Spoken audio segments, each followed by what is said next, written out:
Hi everyone, this is Mr. Lee. In this video, I'm going to show you how to create differential equations for AP Physics C. All right, let's begin. So at this point of the year, you should be familiar with how to do derivatives and how to do integrals. And in the derivative video, I go over the notation that I want you to use whenever you take the derivative of any function, right? And so as a quick reminder, let's just go through that.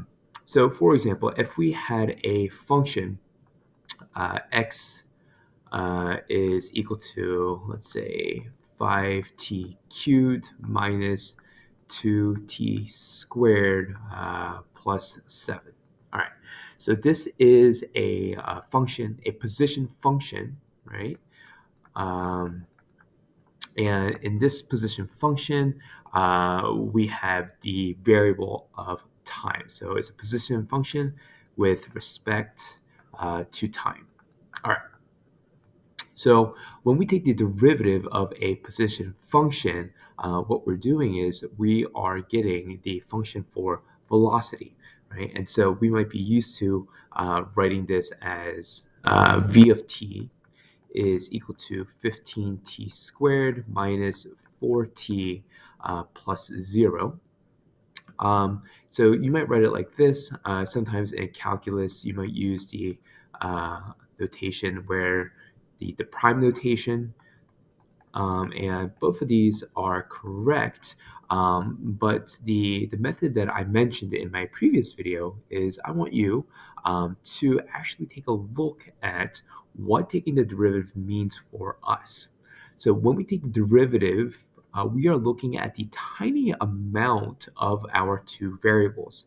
So the tiny amount would be if we travel a tiny amount of displacement, right? So we just kind of like nudge ourselves in one direction.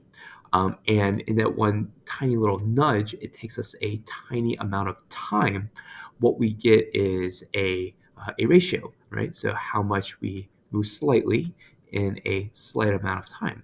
And this right here is the definition of velocity, right? So dx over dt, or the change in velocity over the change in time, is instantaneous velocity.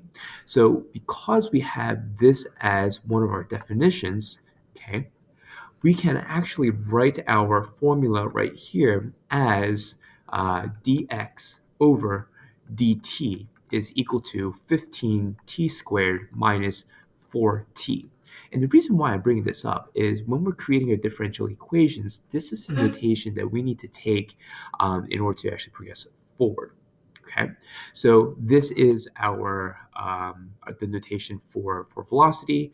If we take the derivative one more time, we would get the function for acceleration. So let's write that. So if we take the derivative of that velocity, we would get 30t minus 4. And so we could also rewrite this as d squared x over dt squared, or we could write it as dv over dt, because as a reminder, tiny amount of velocity with a tiny amount of time that changes, right? So both are changing is the definition for acceleration, okay? And so this is all the acceleration function. All right, so also here, this shows us that we are taking the second derivative of position, and second derivative of position gives us acceleration. Okay, so the reason why I'm showing you all this is because if the problem gave you a acceleration function of, let's say the acceleration is equal to 3t, let's say 3t squared plus 4, and the problem says create a differential equation with respect to time, right? So all that means is we gotta rewrite this A for acceleration back to its basic definition, which is the change in velocity, or dv over dt, is equal to 3t squared plus 4. And that's it. Okay, so when it asks you to actually create a differential equation, this is what they want you to do. They want you to create a dv or a dx, right? So a change in something over the change in the given variable. And in our situation, the change of the given variable that they told us to use was t. So that's why we have a dt down below. All right. Now, usually with these types of problems, the next thing that they'll ask you to do is to like determine the function for velocity. Okay, and so all that means is you're just taking the integral of your function, and you're doing that by you're separating your variables, and you're lumping the variables that are associated with each other. So what I mean by that is here we have a variable of t or dt, right? So remember that d just means a small change, right? So this is just a change in time, and we have a variable time here. And so when we do when we actually solve for the differential equation, we can actually move this dt over here because we can treat it like its very own variable. So we will get dv is equal to 3t squared plus 4. Okay, I'm going to put all of that in parentheses, and we're multiplying all of that by dt. And so at this point, our very next step is to actually take the integral. And the reason why we want to do it this way, because here dv is just a small change of velocity. So if we take the integral of dv, what we end up with is just v. Okay, so we are undoing the derivative, right, by taking the integral. So here, if we take, well, what I can show you without skipping any steps, okay, is we can actually distribute this dt to everything inside the parentheses.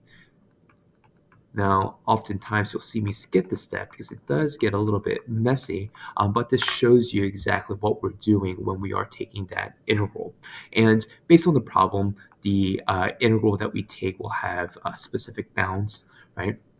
And so the integral of dv would just be v, right? And so we're taking the integral of the acceleration function, which gives us the velocity function. The integral of 3t squared dt, that would give us, what is that? 3t cubed divided by 3 plus, and this is 4t, right?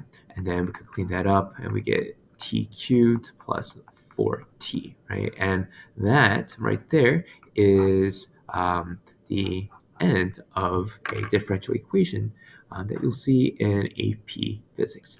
Now, based on the problem, it can get a little bit more difficult based on like what rules of math you need to know. But essentially, when they ask you to find a differential equation, just asking you to break it down into its definitions and then perform a derivative. Anyways, that's it. We'll get a lot more practice in class. I'll see you later. Bye-bye.